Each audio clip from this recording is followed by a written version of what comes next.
OK， 一样是这个图。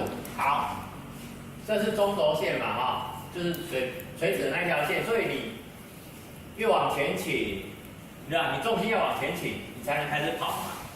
好，然后它如果是一条直线的话，你有没有注意到这个女生在跑的时候头是往后的？它是一条线没有错，但是她的头是往后的。那你觉得在跑步的时候这样头往后有没有问题？应该是有问题的。好，来下一页。OK， 这个图就是要告诉我差异在哪里。如果像刚刚讲的，会成为一条直线的话，它的头是不是应该在这里？对。为什么它的头不在这里？对不对？为什么它的头不在那里？原因就是你前倾的是重心，你前倾的是腰，有没有看到它的腰很前倾？你前倾的是腰，重心前倾，但是上半身呢是打直，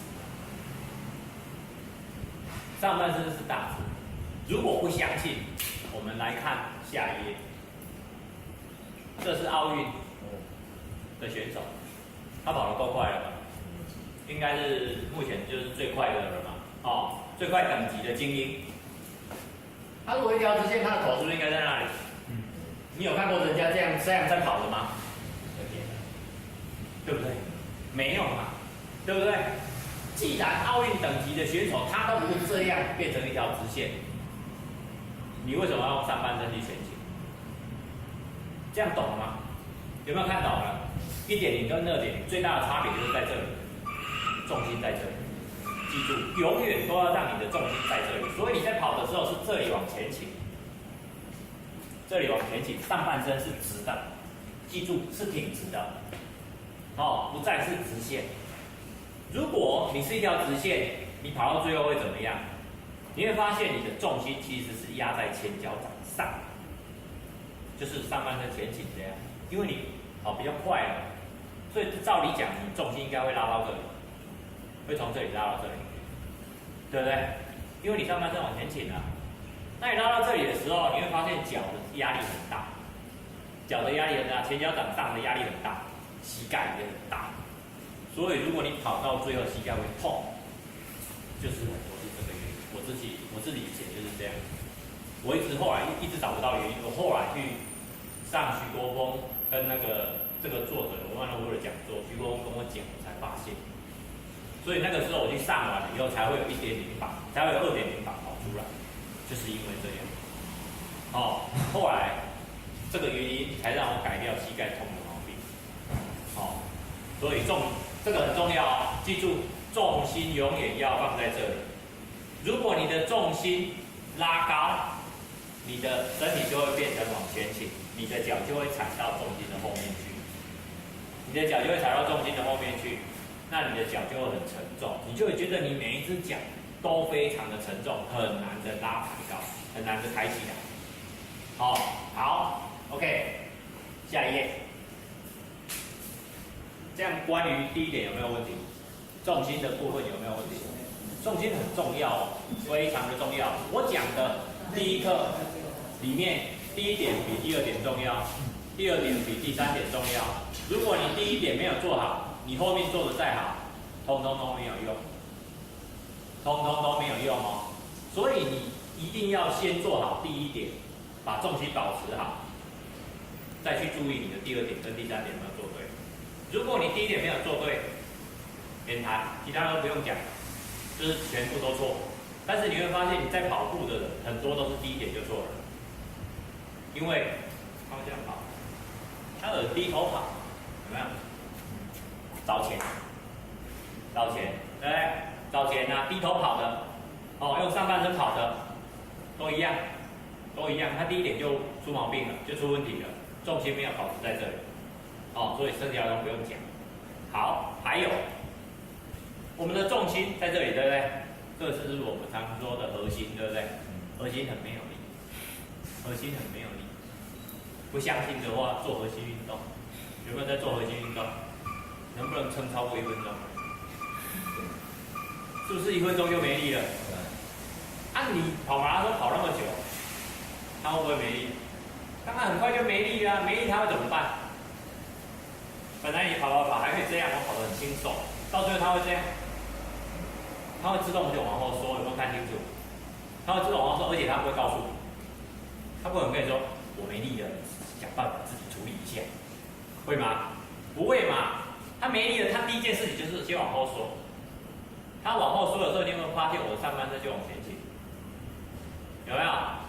因为它往后缩的时候，重心跑掉了嘛，总要有一个东西代替它去往前倾，才能继续跑啊。那个东西就是上半身。如果不是，只是那一颗头。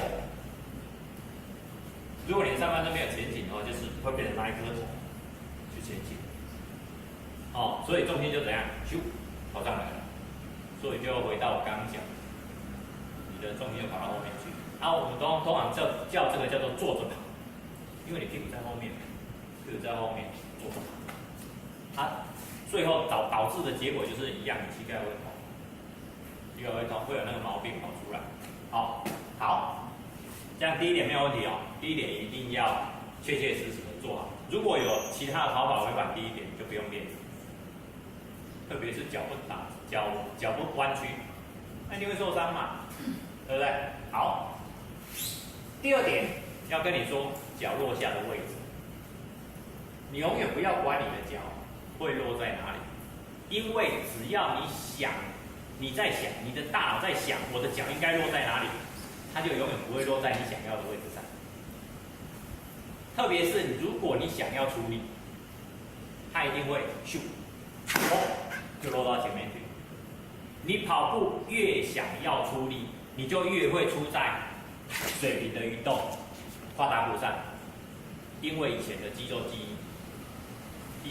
记忆就是我想要跑快，我就是要跨越大步，我才能跑更快嘛，对不对？甚至有的是推蹬，我要推蹬，我要跨大步，我才能跑得更快。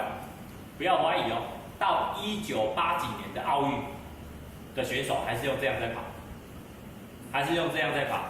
是因为好像是叫强森吧，强森他跑出了高步频这种东西，就是他步频很快，才跑出，结果强森就跑出来，然后他第一名，然后其他的教练还去跟强森的教练说，你那个选手怪怪的，你要不要叫他改一下？强森就说不要，我这样就好。那个时候大家还不认为他那样的高步频是对的哦。大家还认为我要跨大步啊，越大步越好啊，我就能跑更快啊。那个时候还一直在维持这样哦，就在你看1980几十年前而已嘛，对不对？没有很远之前，所以可见你那样的思维是很正常的，因为那个时候普遍大家都是这样想，就是很正常。但是，所以现在就是要改变你原本的那个想法。所以你不能出力，你只要一出力，它就会轰。而且你有没有发现，当你跨大步出去的时候，你会脚跟先着地，每次都是脚跟先着地。你只要跨越大步，你就是脚跟会先着地。姿势跑法2大禁忌：第一，不要跨大步跑步；第二，不要用脚跟着地跑步。记住了哦，记住了哦。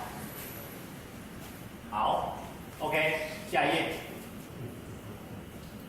脚会像自由落体般的落下，脚落到地上是自然的，因为地心引力会把它吸下去，所以它一定会落到地上。它落到地上不是你出力让它落到地上，如果你出力让它落到地上，只是加速它更短的时间落到地上，但是这样会增加脚的压力，等一下会讲到。好。所以你看，脚就是抬起来，自由落体落下；脚抬起来，自由落体这样落下，就跟刚刚的跑步连续组是一样。好 ，OK， 下一页。所以你的脚是从大 A 抬起来到大 B， 然后自由落体落到大 C， 这是别人看你的脚的移动，对不对？对不对？别人看你的脚是不是从大 A 抬起来，然后落到大 C， 就这样一直跑，一直跑，一直跑。对不对？别人看你的脚就是这样，对不对？但是你自己看你自己，你自己看你自己的时候，我只是在把脚抬起来，在原地，然后脚又被地心引力吸下去，掉到地上，踩在地上，这样而已。这样这一点可以理解吗？你的脚只是一直在做，我把脚抬起来，脚又被地心引力拉下去，落到地上，就这样而已。那为什么别人看你的时候会是这样的状况呢？很简单，有2个因素。第一个，你的重心前倾的方向是你前进的方向。假设我们现在是从大 A 的方向往大 C 的方向前进，所以这里重心你如果往这边前倾，是不是往这边跑？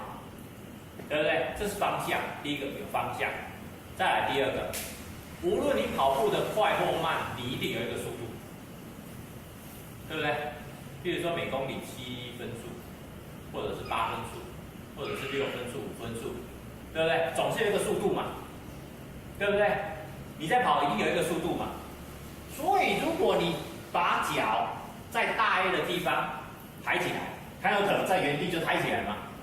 抬在大 A 的上面吗？不可能，对不对？因为你有一个惯性速度在这样前进，对不对？所以它脚抬起来以后就会像这样，理解了吗？懂了吗？你不可能抬起来以后就抬在这里，那好可怜，你又不是原地跑步，对不对？你有惯性在前进啊，所以你抬起来一定会咻抬到大 B， 这样理解了吗？所以你的脚落下，有可能落在原地吗？对不对？你脚抬到大 B 的高度的时候，它要落下，它不可能掉在你的身体的原地嘛，因为你身体还是在前进啊，从大 B 一直前进到大 C 的上方啊，所以脚是不是就会落到大 C 的上方？这样理解了吗？可以理解了吗？别人看你是脚这样前进没有错，但是你自己看你自己，你只是一直在做，我把脚从地上抬起来，然后脚要落到地上，一直抬起来落，抬起来落，抬起来落，就这样而已。你是一直在做脚的垂直运动，而不是在做脚的水平运动。这一点可以体会吗？了解了吗？所以永远不要出力，因为你出力都会在增加脚落到这里的位置，或者是本来这一段假设要掉1秒好了，其实不会那么长啊，很短。假设这里到这里要1秒好了，你用力了，它就变成0.5秒，懂意思吗？你只是加速它落地而已，加速它落地，或者是让它掉得更远，只要你出力了。懂意思吗？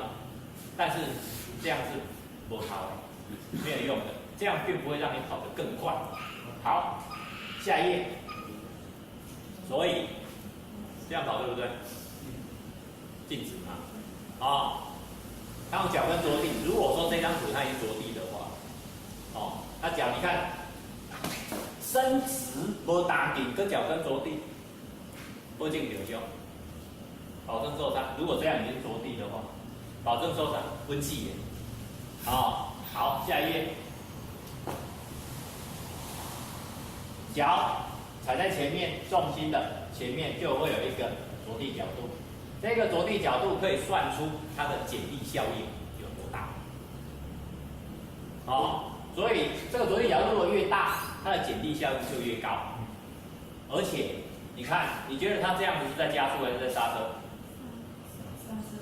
刹车嘛，上一张图更明显啊，根本是在刹车嘛，所以永远都不要让你的脚踩在前面，你的脚会踩在前面，都是因为你自己出力的，想要夸大步，但是其实它不会跑更快，它不会跑更快。好，下一页，用这个图让你们看 ，bad，good， 来我们记住了，前脚掌才是好的，脚跟是不好的。OK 吗？好，下一页。你的脚要像一只弹簧一样，七字形，是弹簧啊。你的脚要弯曲以后，有没有弯曲才能像弹簧一样压缩嘛？如果是直的，有没有办法压缩？没有办法嘛。所以你看，膝盖要弯曲才有压缩的空间，哦，而且这个压缩为什么要这样压缩？是因为要吸掉你身体的重量，你踩下去要吸掉身体的重量嘛。所以下一页，你的脚只是一直在做，抬起来以后落到地上，然后落到地上这一下，就是在吸掉身体的重量，吸掉你整个身体的重量，做这个动作而已。所以你既然是在吸掉身体的重量，就下一页，不要做这3个动作。你的脚既然踩在地上，是在吸掉身体的重量，以及支撑你自己的身体，因为你要撑住嘛，身体才不会啪就推倒在地上。哦，所以不要做这3个动作。用力往下踏，就是我刚刚说的，像这样哦。有没有听到声音？有没有？你跑步的时候，如果这样蹦蹦蹦蹦蹦，你觉得这个声音是怎么出来的？是不是你的脚用力往下踏，蹦蹦蹦出来？那谁要吸收这个压力？你自己的脚要吸收这个压力。那你何必要自己出力往下踏，然后自己的脚再吸收呢？那不是在增加自己的脚的负担吗？哦，所以不要用力往下踏，而且你看，刚刚我是不是讲，如果你让你的脚本来这个落下1秒，你加速让它变0.5秒，你觉得哪一个冲击力比较大？一定是0.5秒的冲击力比较大，对不对？所以不要用力往下踏，你只要用力往下踏，就是在造成自己的脚的负担。不要往上跳，有些人跑步会这样，有没有看过？有没有看过？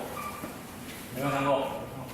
他脚踩在地上以后又弹起来，又弹起来，哦，很多哦。跑马拉松的时候绝对能看到，绝对能看到，你就看到那个人这样一直跳，一直跳，一直跳，一直跳，不知道在跳什么，但是他就是会这样跳，他习惯就是身体，你就看他身体这样一直晃来晃去，晃来晃去，就是上下跳，因为他踩在地上以后又弹起来。那你要想，你每弹高1公分，就是你自己的脚出力跳起来，对不对？然后掉下去的时候，是不是多1公分的压力？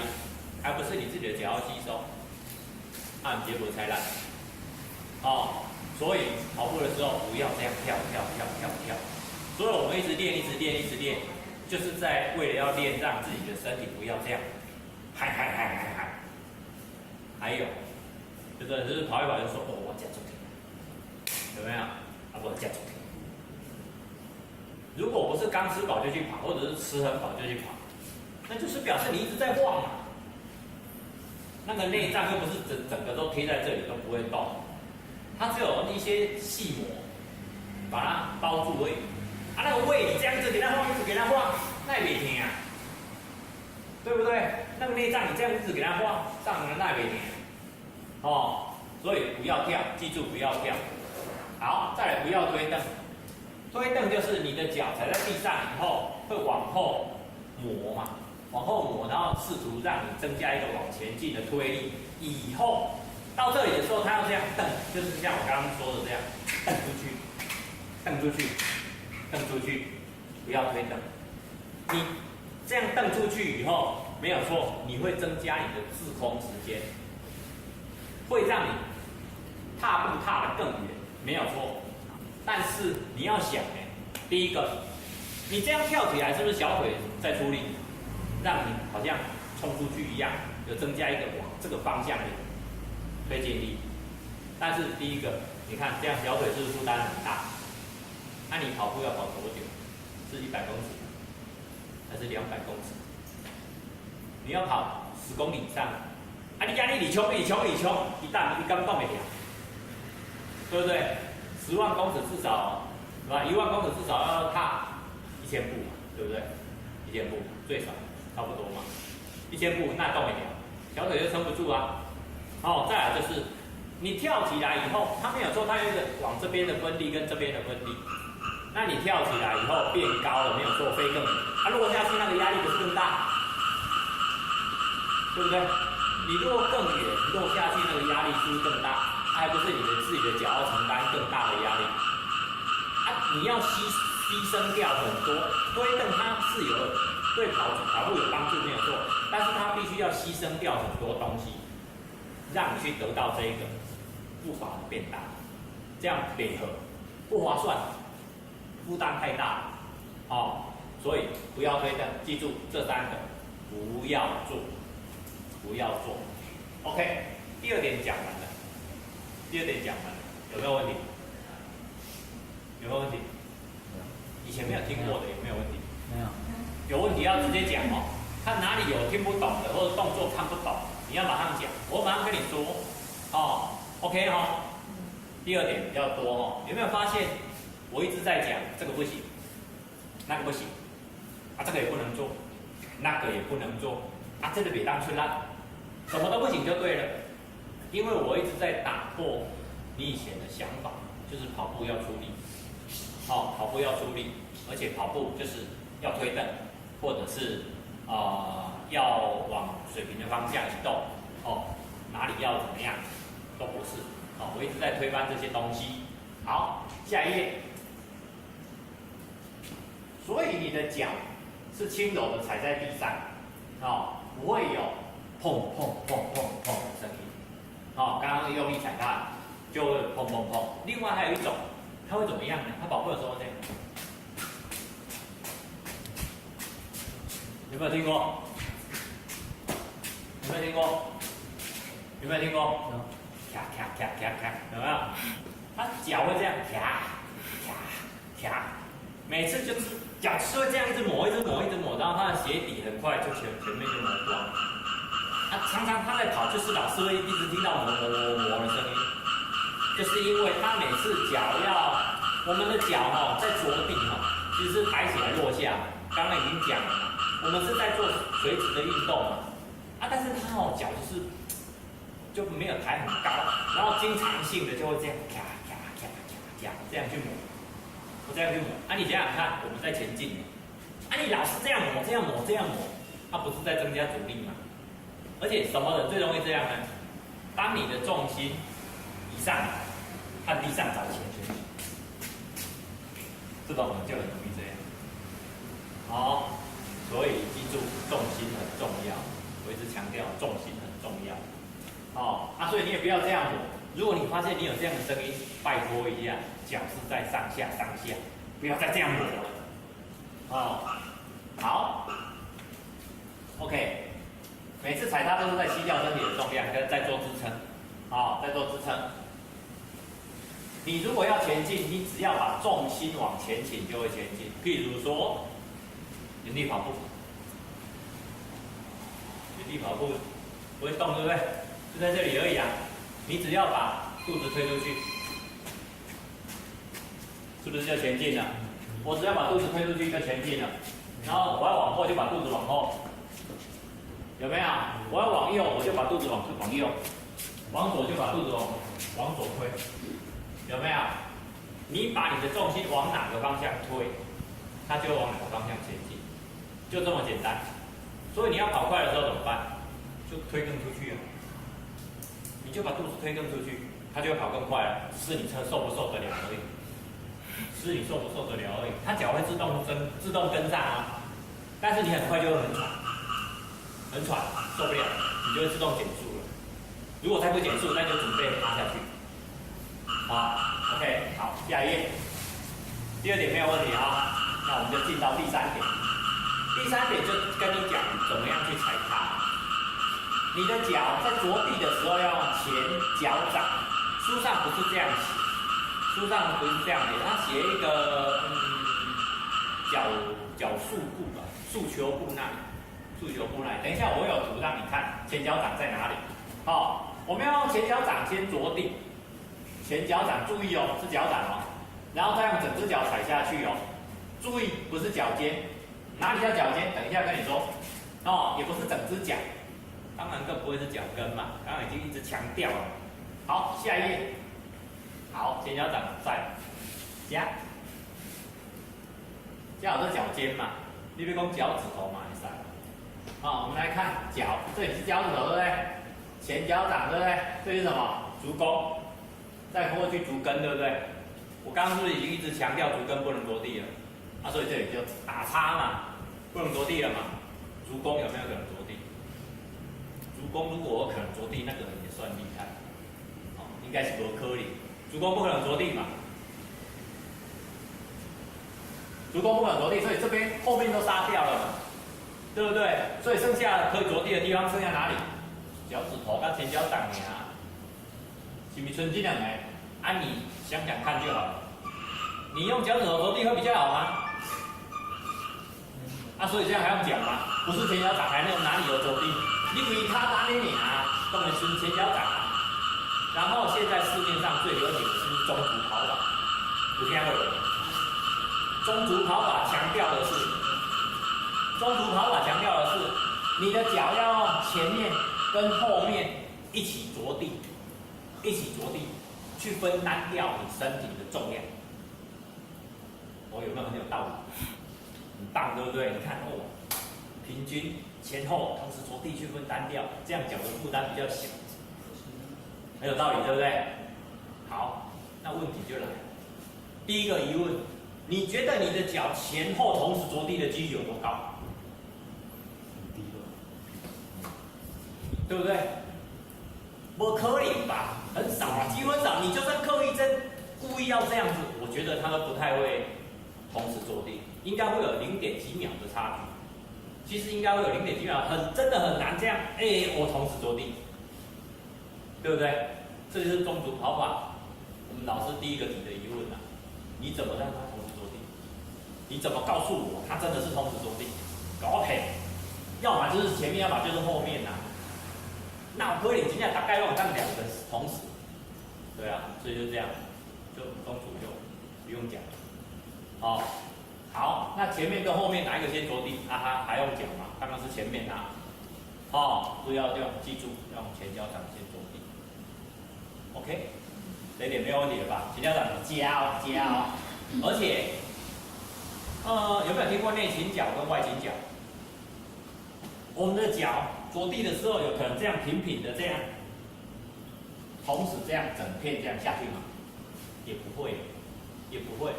你有没有发现我们的脚大部分的人抬起来的时候，它是这样，内侧是比较高，外侧是比较低的。有没有？大部分的脚是这样，像轮子，有没有？车子吊起来的轮子也是这样。哦，我们的脚大部分是这样哦，但是也有人是这样，有，不是没有。就是外侧它比较高，内侧比较低。这种人他会怎么样呢？如果你是内侧比较低的人，你第一个下去的是不是大拇指后面那一颗球，叫做束球部？几点？好，有看清楚吗？几点？如果是这样的人，他这一颗是不是会先下？他就很容易奇怪，为什么他跑完哦，有时候跑到这边会痛，懂意思吗？懂意思吗？因为他这边先下啦，先下的地方是不是要吃比较大的力？所以如果你是这种脚，你的脚是这样子，外面比较高的，就是一般你看我的脚是不是这边比较高，内侧比较高，外侧比较低嘛？但是有人是这样子哦，有人是这样，比较少啊。所以他这种人，他这样下去的时候，一定是束球部会先下，束球部会先下。啊，你自己就会瞪看吗？就好啊，束球部一等会疼。所以他如果是这种人的话，他就是没有办法，他那边就是要自己注意一点，因为他会那边先下。那一般的我们会是这边先下，然后这边再下去，然后再后脚跟。所以你看你的鞋子哈，照理讲应该是这边磨的比较厉害，这边磨的比较厉害，哦，然后这边再来到这边，应该是这样，哦。OK， 好，下一页。好，一样是这个图啊，跟你说脚跟是不好的。OK， 下一页。好，我再来讲几个为什么要前脚掌先着地。我们的第一点是不是有提到膝盖要弯曲？膝盖为什么要弯曲？缓冲。对，很好，因为我们要缓冲吸掉身体的重量。对不对？要吸掉身体的重量嘛，对不对？所以它弯曲啊。好，既然膝盖弯曲是为了要吸收掉身体的重量，如果我用前脚掌，这是一个地面，我用前脚掌先着地，后脚跟再踏下去。当我前脚掌接触地面这个时候，我是不是在脚踝这个部位再多加一个转折？看得懂吗？来，我们回到刚刚弹簧的那一张图。OK， 本来膝盖是一个转折，对不对？我前脚掌先着地，是不是在脚踝部位就再多一个转折，变成1、2、2个转折，变成一个 S 型，变成一个 S 型，有没有？2个转折是不是可以吸的比一个转折更好？可以理解吗？好，所以前脚掌要先着地，后脚跟再落下来，懂吗？可以理解了哈，这就是为什么要这样。好，就是前脚掌要先落，后脚跟顺势跟着落下。记住哦，顺势跟着落下。哦，不要踩着，我真的只用前脚掌，我每次只用前脚掌，我每次只用前脚掌，我都不让后脚跟落下，不要这样哦。如果你每次都真的只用前脚掌，就这样，我就是这样踩着，我就是不让你落下，那你足底这条筋就会拉很紧，因为你一直出力的啊，你一直出力啊，你脚一直出力啊，撑着，撑着，撑着啊，对不对？那你的脚下面这条筋就会拉很紧，而且一直在出力啊，那很快就抽筋啊，要不然就足底筋膜炎就来了。哦，所以你也不要踩下去以后，踩，我就出个力，让你定住一下，然后再踩下去，那一样意思。整只脚要放很轻松，整只脚在落地的时候是很轻松的。其实我们的脚在落地是这样子，你抬起来以后，脚往下落，脚往下落，因为我们是在做垂直运动，哦，脚往下落，其实你在快要踏到地面之前，其实是蛮平行于地面的，不会这样，更不会这样。如果是这样，那就是你夸大不。好，你也不要这样，故意说，好，你说前脚掌，那我就这样下去，一定是前脚掌。但是这样你下去的时候，这个一样，它会拉很紧，足底会拉很紧，连到小腿都拉很紧，一样意思嘛。所以其实我们在踏地的时候，其实我们快要踏地之前，它是蛮平行于地面的。在即将接触地面之前，前脚掌会先下，应该是说外侧的前脚掌先下，然后内侧，然后脚跟，然后再抬起，然后一直重复这样，外侧、内侧、脚跟，再抬起，这样懂吗？这个时间很短，你看不到，那个要用好像100分之1秒的摄影机才拍得出来。所以你用手机也不可能拍得出来。手机如果能拍到前脚掌先落还是后脚跟先落就不错了。OK， 好，下一页，回到我们第3点那一页。OK， 所以记住，你要放轻松的去踩它，不要紧绷，不要紧绷，或者是刻意的，不要刻意的让前脚掌先落。好，下一页。这是细节的。好，我们刚刚那个还没讲完。第3点，你前脚掌先落以后，后脚跟是不是会落下？但是后脚跟不是一定会落下啊。后脚跟落不落下，关系到你跑步的速度跟你的步频。你像比赛的100米的冲刺的选手跟200米冲刺的选手，他们是脚跟都不落地。为什么他们不落地？他们不是说踩下去就撑住哦，不是，而是因为他们跑的速度太快了，他们的步频太快了，所以他踏下去的时候，他就准备这一只脚又要拔起，懂意思吗？他踏下去的时候，他就准备要拔起的，就像什么蜻蜓点水，你会觉得他的上半身有没有一直在一个水平线上移动？但是他的脚呢，就这样点，他就跑了。有没有这个感觉？然后你看那个奥运的那个，或者是精英级那些选手，你看他们在跑，好轻松，对不对？或者是什么肯亚的那个在跑，上半身怎么好像都没有在动，就这样一个水平线一直在前进，然后他的脚这样点就跑完了。见鬼了！你去点看，我保证你点到快死掉，因为速度跟步频不够。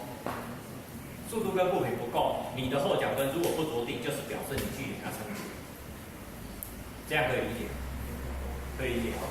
OK， 好，所以如果你要跑快的时候，更不可以踏在前面，因为如果你踏在前面，你是不是要等到你的重心通过这一只脚的上方，通过这一只脚的上方，然后这一只脚才有可能拔起，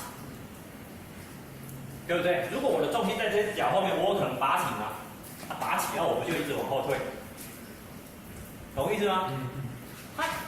你踩在重心的前面，你永远要等重心通过，你这只脚才能拔起，对不对？所以如果你踏在前面，就是永远要等这一段时间，你要等重心通过这段时间，所以会增加你脚踩在地面上的时间。我刚刚是不是有讲，关键跑步姿势才是让你受伤的关键。所以如果你脚踏在这里，然后这么紧，它受伤的几率不是更高？懂吗 ？OK 吗？可以理解吗？所以最好的就是你每一次脚都踏在重心的正下方，每一次脚都踏在重心的正下方，而且只要你不出力，您的每一脚都会落在重心的正下方，因为刚刚的那一个土，对不对？你的重心跟你的脚的前进速度是一样的嘛，所以你的重心到哪里，你的脚就到哪里嘛，不管是上拉还是落下，它一定会落在同一个地方嘛，对不对？所以你的脚永远都落在重心的正下方，你是不是随时准备拉起，随时准备拉起？这样可以理解吗？要跑快，你的脚就一定要踩在重心的正下方，因为你的步频就可以一直拉高，一直拉高，一直拉高。理解吗 ？OK， 好。OK， 这样有没有问题？对于第三点，没有吧？没有吧？对，前脚掌先落地，应该没有什么问题吧 ？OK， 好，再来讲的是细节。3点讲完了没有问题，我们再来讲的就是细节。你在跑步的时候，记住要抬头挺胸，抬头挺胸，眼睛要看远远的地方，不要老是看地上找圆，或者是看太近的地上，因为看太近的地上，你的头就有可能往前倾。你不要小看这颗头，这样跑就短量了。它只要有微微的往前倾，你的重心就会上拉一点点，你的重心就会上拉一点点。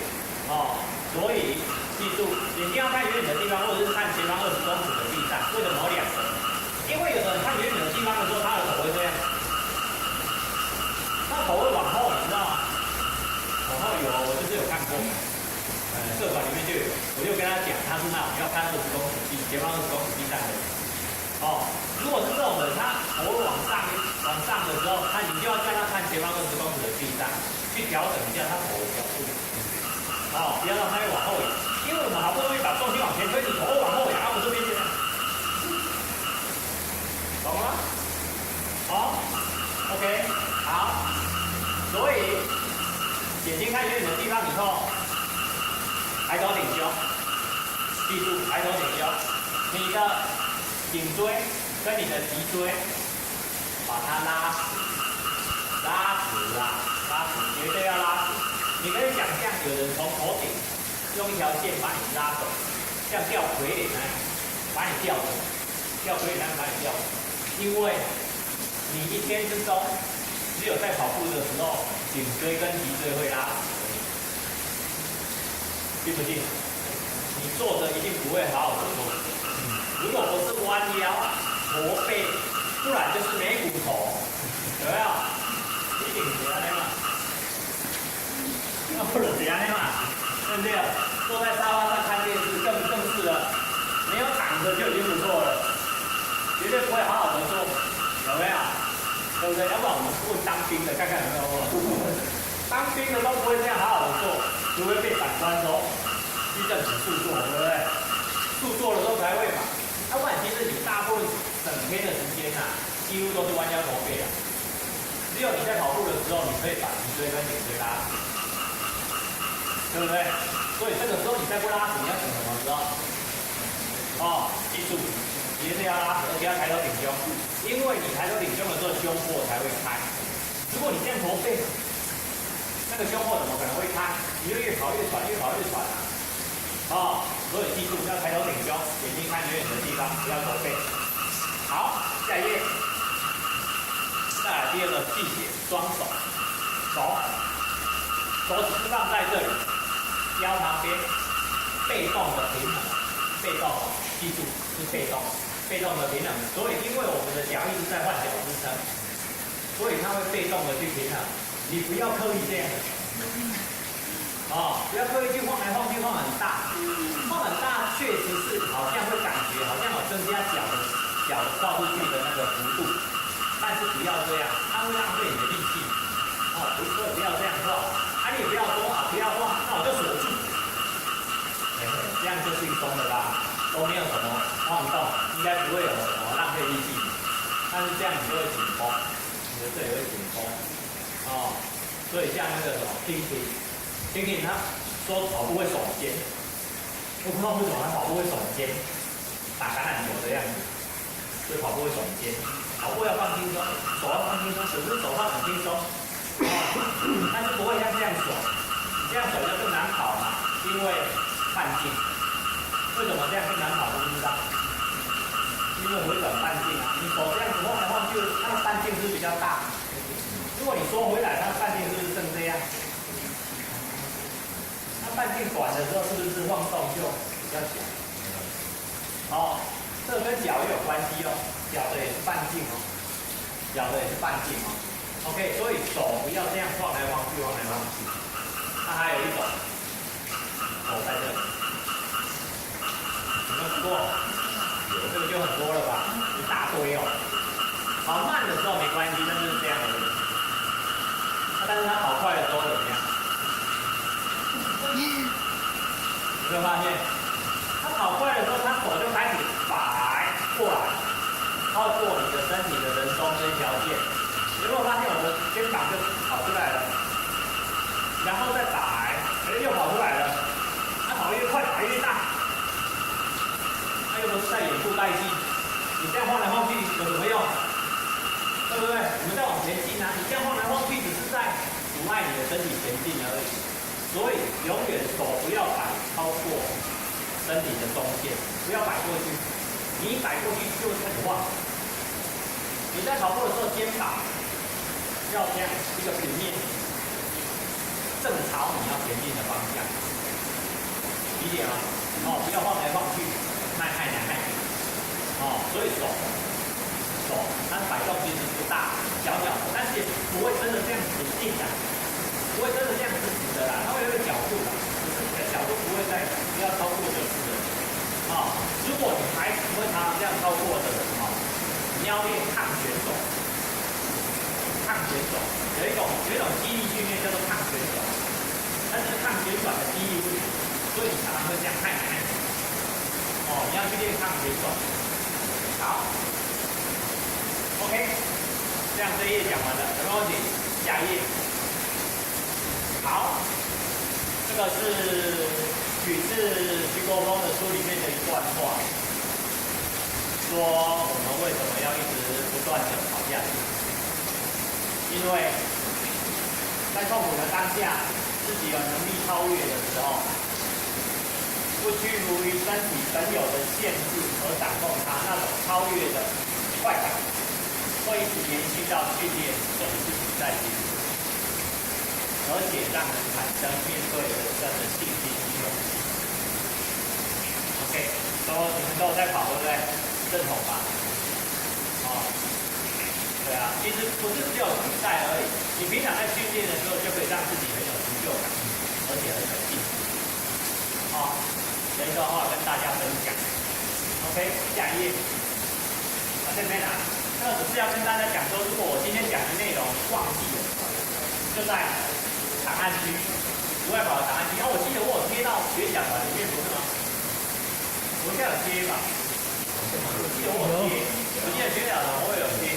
OK， 好，这个就没有了。下一页。好，这是跑法第一课2.0版，有没有问题？没有2.0版跟1.0版最大的差别，你觉得是什么？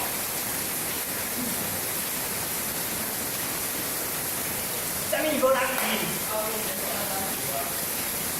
很好的记住重心在这里。前倾的是这里，上半身永远是要直的，而且它会自己往后缩，因为它没力要往后缩。你要永远要记得把肚子推出去。一招入行的学习，你一定要记得把肚子推出去，因为它会自己往后缩。OK， 直体点平板跟点平板最大的差别很重要，很重要。哦 ，OK， 第一课讲完了，有没有什么要问的？没有，没有，感谢各位哦，谢谢谢谢。那 PowerPoint 跟我之前在加油站讲有什么不一样？